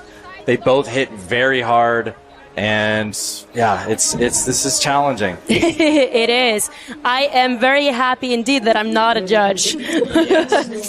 Yes. How are you feeling though after your jump? I know that you were a little nervous going into it, but you feel good? Your jumps looked excellent. Yeah, well, thank you. I wish I would have gone on to the next round, of course. And I managed to score top half in the first round, but then they placed me against Raven. And I was like, no way. Raven, really? He's like so good. So, we got... Oh, here we go. Yeah. And that is... Ben? What's that, Ben? I don't know if they're standing on opposite sides. It looks like they don't know what's happening either. But one of them's moving on. And hopefully we'll find out shortly. They're making it very exciting for us here. Yes, the anticipation. I know that when they're standing there right now, the nerves and the heartbeat is pretty high already. So just standing there not knowing, I'm telling you, it's the worst. Yeah. But, okay, look at this matchup. Going into the season, learning about the teams and the head-to-head format, I knew this was a possibility. But in our first event, we have two teammates, Ture Borge going up against Reagan Popoff, Team Kvare, head-to-head in the classic round. What do you think about that? Yeah, well, that's like the annoying thing is that you cannot have both onto the finals. But the good thing is that you're for sure getting one of them. So I guess it depends on how you're looking at it. But knocking out your teammates, ugh. I agree. Oh, yeah. Oh, my goodness. I hope he still has teeth. Talk about a head landing. Dude, I think because he's been doing heavy landings, I think since he was born. So if one guy could take a heavy landing, it's that guy. Oh my goodness. Oh, that's so heavy. Oh, hey, I don't know if you heard it, but John Wayne and I bet every single thing we own on the fact that he was going to do a no-hander landing, and sure enough, it looks like... I don't think he knows how to do a no-hander, honestly. That's the safest bet we've ever made. There was no shot. I mean, you gotta at least do it challenging. Exactly. Of course, Tude is doing a no-hander. Oh, Reagan. Oh, next up, Reagan Popoff. Coming from my home state of Texas. Reagan is an icon in the sport. And what has it been like seeing Reagan progress since you A first lot saw of fun. Like, his landings are getting better. His steeps is getting... He was a real good cliff jumper before he got into the game. But he's gotten so much better as a dodger as well. And check this out. We're going to see power right there. Boom! And of course, Reagan is known for his power. Every single time I hear someone talk about getting height specifically off of the tower, they bring up Reagan. I think he has springs in his legs. That must be it. He's got something. He's got the glory of God in those legs. And he's boosted. And he makes the power look so easy. He's just kind of floating off the platform. Again, I have no clue. I have no clue who's going to take that, but it's a great matchup. Yeah, because Reagan has more power, I think, but Tude has the heavier landing. So it depends on what the judges really want to see, because it's more kind of a hard dodge feeling over Tude's, but Reagan has the power and the length and all of that. I agree, and so I think it's going to be close. I will say I do like that you brought up the fact that we do know guaranteed one of the members of Team Kavare is going on to the final round. But again, it sucks knocking out your teammate because they know for sure that not both of them are going in. But yeah, it's. I'm curious, and I know both these guys are pretty competitive. Oh, and it looks like we are getting those scores. Yes. Tude with a 9.26? I'm telling you, they love the heavy landings. That's what you gotta do. Oh my goodness, that's rough for Reagan. But hey, Reagan got a killer score as well. So high. All right, next up, we have Robin Kamfjord representing Team Sudden Rush going up against Herman Solstad on Team Nordic Legends. Another tough battle. Yeah, another insane battle. I will say these two guys are super technical. They love their twists and flips and everything, but that doesn't keep them from having a really gnarly classic. Oh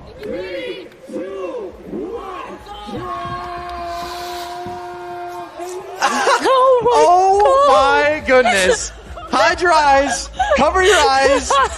Ladies and gentlemen, parents, turn up the just screen. happened. Yeah. There is a full moon in Tobago today. Of course it's Robin too. Of course it's Robin. He's one of the most creative jumpers out there, so that is just, I guess, to be expected almost. the full moon. Oh, that's awesome. Do you think the judges give that bonus points or take away? Dude, that depends on the judge, but I think a lot of them might like it. I know Wizard Wilson out there, one of our judges, definitely just gave that more points. I hope Herman closed his eyes. Can you imagine from Herman's perspective, all he saw was just butt and then just disappeared I off. do not want to imagine. No, actually, you're right. That's true. That's hilarious. Okay. Next up, Herman. Let's see what you got. He's got that extra power. Yes! Oh, with that no-hander, too. Herman with a no-hander. I love how he just floats in the air. You can see he's just like moving with the flow. You know, whenever we talk about stees, some of the words that we bring up is smooth, effortless, artistic, or like making it look easy. That's what Herman does so well. And so, yeah. Two very different styles. You've got Robin getting chaotic, which I will bring up actually. We also did talk with the judges this morning, and usually for the freestyle rounds, anything chaotic, sporadic, or just like jolty is not what you want in a freestyle round. But you can use it to your advantage in the classic round. For example, like beating your chest, or just running as fast as you can midair, or doing something chaotic, can be used in the classic round. I think what they want is the chaotic part to look very controlled. Exactly. Oh. And oh, Herman took it. That's another close one. that is a super close round, but yes, But it looked like the judges liked Robbins as well. Most definitely. And I believe we're actually going to get an interview coming up with Herman very shortly to see what his thoughts are on that round. Herman is a legend in the Dødsing world. Let's hear more. Here in Tobago, Herman Solstad. Trust me, oh man, wonderful. Sit. How do you feel? I feel so good. Like, you know, right after you jumped, there's all the pressure on your shoulders is completely gone. It feels so good. Best feeling in the world. Yeah. Yeah, I mean, how does it feel being up there with the battle, standing right next to Ravin, thinking about what you have to do before you launch? Dude, I can't even think clear because the adrenaline is so high. Like, so much going on. Yeah, you're so high up. Yeah? Feels very good though. All right, man, we'll be looking to more in the freestyle. Anything that we can look forward to? Any special tricks? You will see something new, I can promise that. Oh, definitely. So all the best, yeah, bro? Thank you. Yeah. Big ups to Raven. He did a super great jump, so, and I feel really bad for him that he didn't make it, but it was really close. So, yeah. Thank you. At the end of the day, one must go forward. One must go forward, and that's it. So all the best. So we see you in the next round, yeah? Yeah. All right, love, man. And that's how we do it. It's battles, baby. Genuinely one of the greatest Dødsers, not only because his skill level is so high, but because of what he just did right there. I mean, Herman is so nice, he's so kind, he wants everyone to be doing the best they possibly can. Dude, he's one of my favorite people ever. And he's like, he knows he's one of the best, or like everybody knows he's one of the best, but still he walks around, he's like the most humble, nice guy, and he wants what's best for everyone. So he's what this community is all about, being really good and playful, but still just supporting everyone else and walking around being humble about it. I love everything about that kid. I couldn't agree more. I mean, Herman has every right to be able to go up to just about anyone and go, yeah, I can do this thing and you can't, but he doesn't. He's always encouraging. Hey, Herman could straight up if talk anyone so could, much he smack. could. Herman could talk so much smack, but he doesn't. He's so humble and so kind, and yeah, it's great to have him out here. And he's going on to the final round. Can you believe that? I mean, yes, I sure can definitely believe that. But it's like, he just flew in last night, and now he's going on to the final round here in Tobago. So, it looks like our top 5 are going to be jumping first. Olav Eikenes representing Team Impact. Then next up, Herman Solstad on Team Nordic Legends. Then Jakob Leabo on Team Sudden Rush. Then in the top 2 spots, Scott Igor on Team Flow. And Tura Vorge jumping last because he got the highest overall score representing Team Kavare. That is 5 different athletes from 5 different teams. Only one can be our champion. Absolutely. Yeah, different athletes, different teams. These are really tough competitors, all of them, but they're so different. Their styles and their technique. Some of them are very technical and others are like more slow, steezy tricks. So I think we're going to see a lot of variety during this finals, which is what we like and enjoy about the sport. I couldn't agree more. And speaking of all these athletes, we actually got to go jump off some local cliffs earlier this week. So let's check it out. Spot's a little sketchy, but it's just nice to get in the ocean. Easy peasy, lemon squeezy.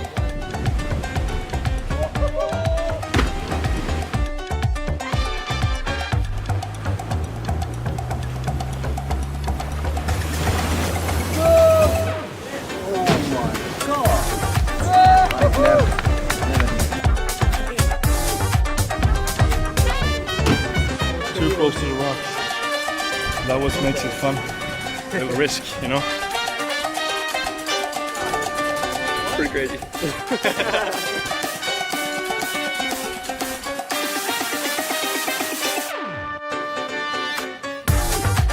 Yes, sir, Mark. It doesn't look that scary, it just is.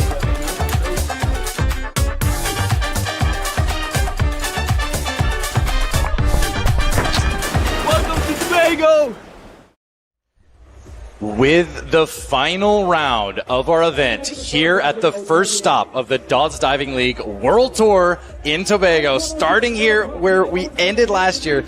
The anticipation, the hype, the energy, the everything. I'm bubbling over for this final round. What, in your experience, I guess your experience jumping, being one of the most iconic, legendary athletes in the sport. Stop it. What do you think is going through these guys' heads as they're preparing? Oh, so much. There's a lot of nerves. They're probably visualizing their tricks and thinking the last minute tactics. What should I do? Should I do the trick I planned, or looking at who I'm competing against? Should I change it up? Should I just try something new and see what happens? They are for sure going to go as heavy as they can on this round, doing their best trick. A little bit like the all in or nothing. So either I land that trick and it's crazy, or I might fail. So this is a round where we might see the most crazy tricks, but maybe we'll get some fails in too, because they are going to go all in. High risk, high reward. Definitely. That is what the final round is all about. I mean, hey, if you go all out and land flat on your back, you still get 5th place. You still are. I know, you want to do well, but this is the time for these guys to put it all on the line. And yes, because if you go halfway, if you do something safe, you're not going to get that top place. You're not going to make the podium. You might not get 5th place because someone might fail. But if you go halfway out, like just half commit, you're not going to get anywhere. If there's anything that every single one of these athletes have, it's that mentality that I'm not going to stop here. I'm not going to just play it out the easy way. 100%. And it looks like the first athlete that's going to show that off is Olav Eikenes, repping Team Impact. Our first jump in the final round. Get ready. Boom! A huge double front half. It's a front flip, then another flip with a half rotation into. How was that landing? I think it was good. He could have had a little bit more of an opening before the landing. I think the judges would have rewarded that a little bit more, but he still was not. It's easy to get feet heavy on that trick, and I have to watch the replay, but from what I saw, I don't think he was that feet heavy. So I'm curious to see what the judges are giving on this one. Big dive out. And I love that. Yeah, it's a good position on the landing. Yeah, he loves those crushers. He also, even though he tucked at his core, he didn't really bring his arms down to tuck into a ball, like grabbing his knees or his shins like a lot of people do. I think grabbing the tuck is definitely good not to do. That's going to deduct points. So I think that was very much on purpose. And next up, getting the crowd hyped, Herman Solstad on Team Nordic Legends. This is the youngest competitor here today, and he's in the finals. We are going to see some technical stuff now, I think. But he's good at keeping the steez in it as well, which is why he makes such a good death diver. Herman's about to do something that we probably don't know the name of, if I'm being completely honest, and I'm so excited for it. Oh, it looks like the countdown is not... Oh, yeah, we got a long countdown. Not ready for it yet. That makes the nerves even worse when you have to wait on top.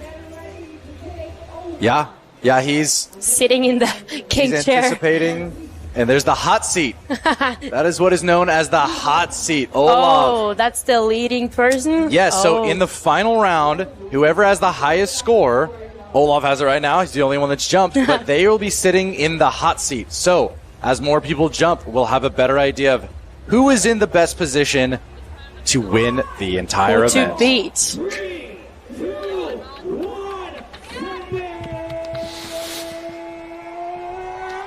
Oh my goodness. That had it all. Had a powerful run. It was technical. He stopped midair to do a big flash kick looking thing. Yeah, I think he did a gainer full and then a kick in the middle until another gainer full. Look at the steez on that. And the technicality. That kick. I think that might... I'm pretty sure that's podium. Might get the top position.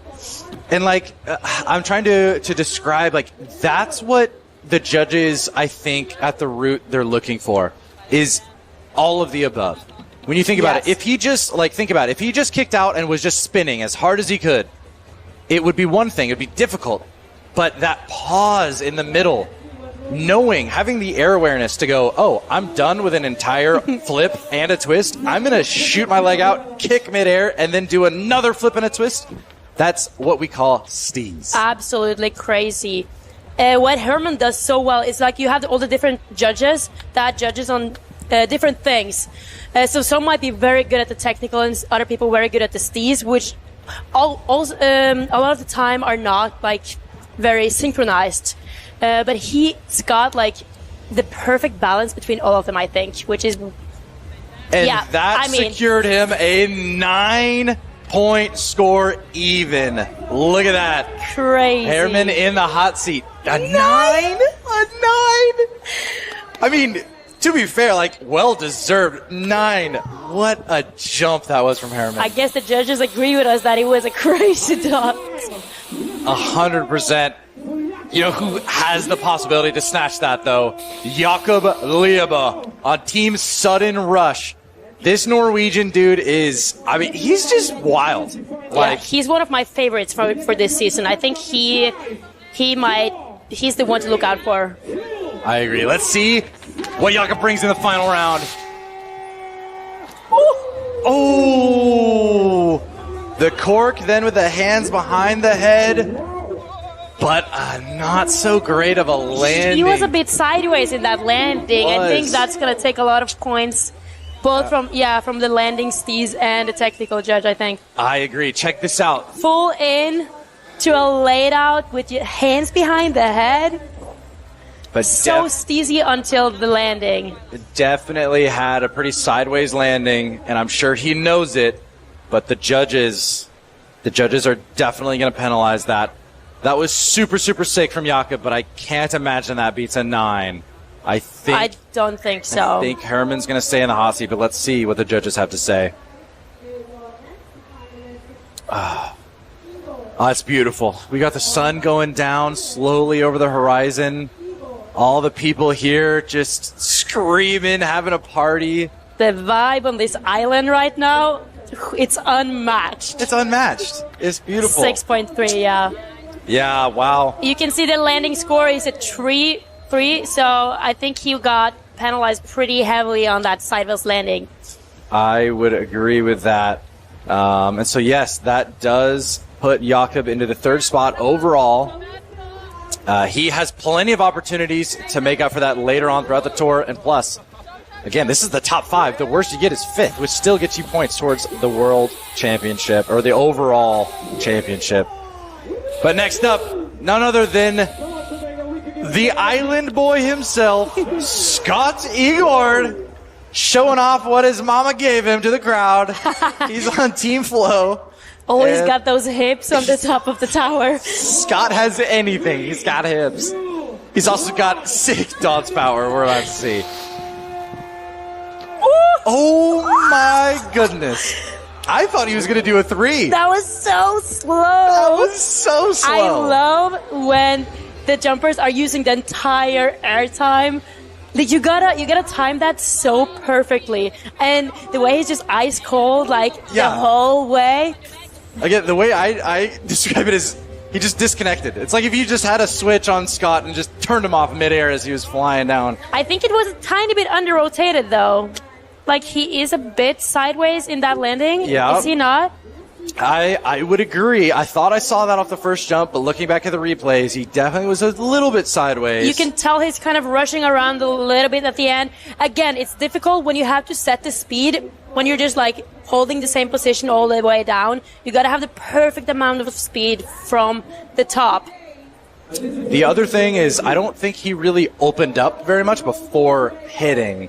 Yeah. So that's another thing to look out for. But 720 just planked out. I think that's super, super nice. He has so much steez. We'll see. This score will, at the very least, give us 1 podium placement. So, Scott with a score of 6.74. Let's see, where's his... I don't see his landing score, but That does put Herman on the podium, guaranteed. He's guaranteed on the podium. Wow. Next up, the legend, Ture Vorge, coming in from Norway on Team Kavare. Do you think we're going to see another no-hander? I would not be surprised. I would not be surprised either. Or if not a no-hander, maybe a crusher, or at least something that would be a really heavy landing, because I don't know if this guy knows how to land soft. I agree.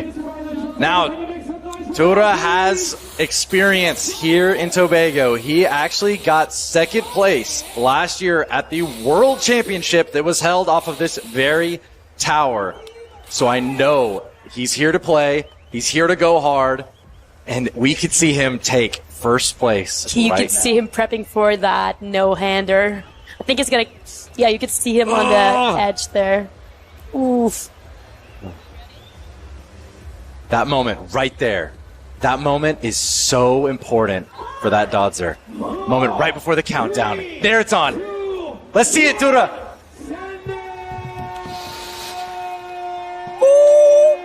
Oh. Boom! Massive gainer doing that grab and then landing a Such a sick trick, but he did over-rotate a little bit. I agree. I did like the grab, though. I think he was able to secure both of his hands down at his ankles. Yeah, and then extended. It's really tweaked out, but you can see the way he did not do the no-hander, but I think that's because he's over-rotating, so he's trying to save the landing in. I agree. Because I've seen him do that trick before, and he just keeps his hands on his shins and just bodies that impact. That is actually a really, really good expert take, because I think you're completely correct. I think the fact that he went to the shrimp is because he was overdoing it. And if he had gone for a no-hander, it probably wouldn't have looked as stylish as a shrimp, because he would have gotten a face I think full of he water. would have gotten, not a great dodge landing. But yes, coming out of the water and giving us a good look at our finalists. Let's see who is going to take it all. I love that we have an actual hot seat. Ture with a score of 7.12. Yep, that landing was a little bit rough, but I believe that gives us our top finalists. Well,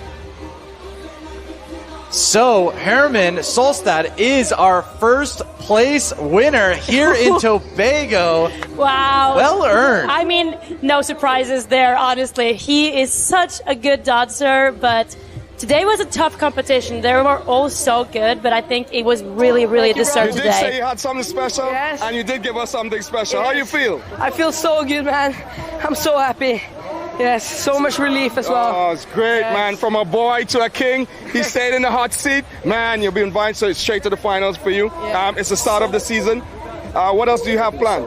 Dude, I'm traveling a lot this season, but to start off the season like this, it's like, it couldn't have gone any better. I'm just so happy. Yeah? Yeah, I have no words. Seeing Ture and all the rest of athletes throwing their frame, about to hit the water, aiming for that, trying to get you out of the hot seat.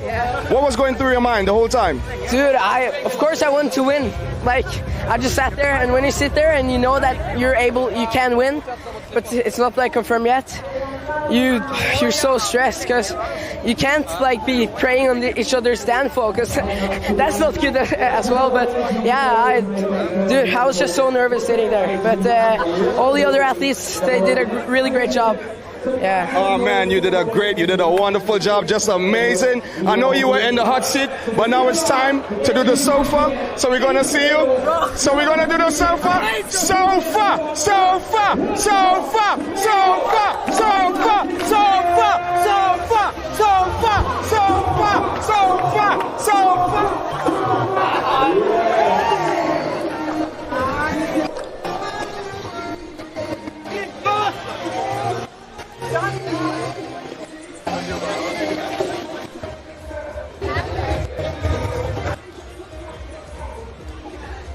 And there we have it. Herman giving a great interview, showcasing again just why he's so beloved in the sport. He threw down super hard today, earned that 9 in the final round, and is secured as our top scorer here. What did you think about today?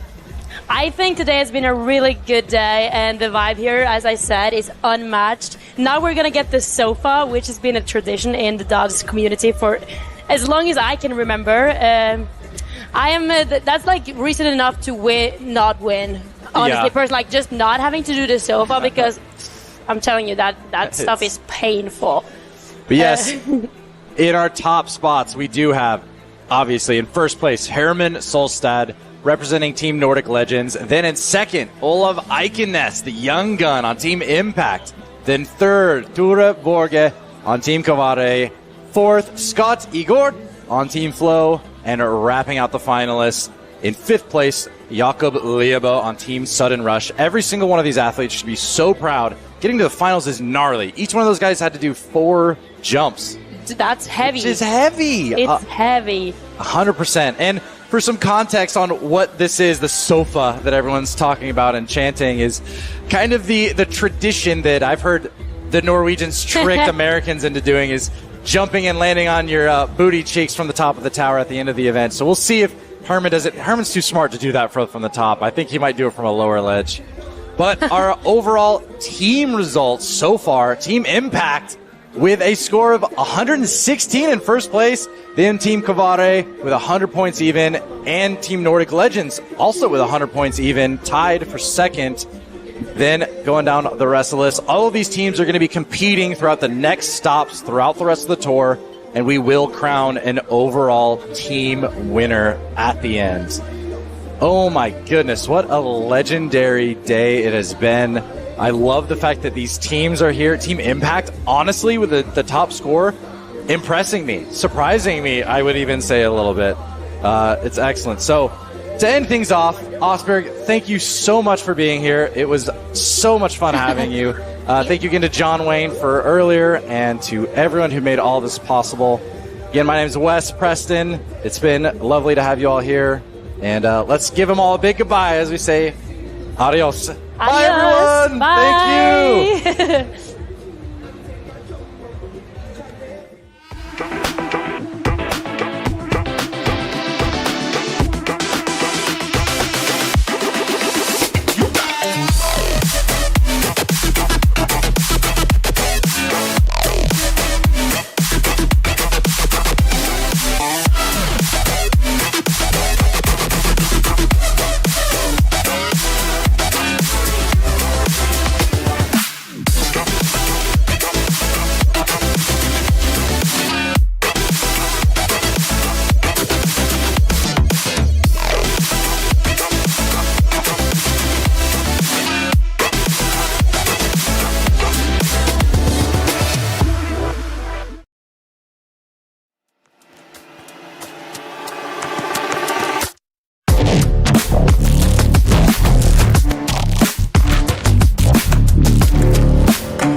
The Tobago Heritage Festival is us as a people reenacting with our old traditions, full of dance, music, drums. It is the spirit of Tobago.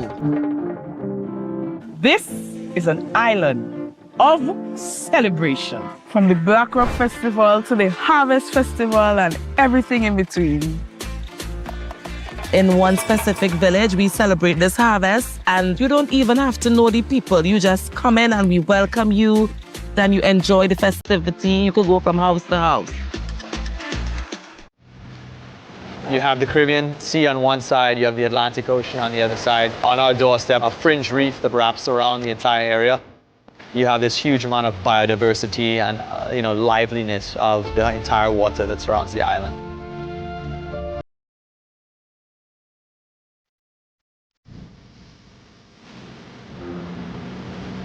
We also do bioluminescent nighttime tours, which are like an escape into the deep, dark secrets of this, glowing phenomenon. It's like this almost cosmic effect. It's just something to be seen.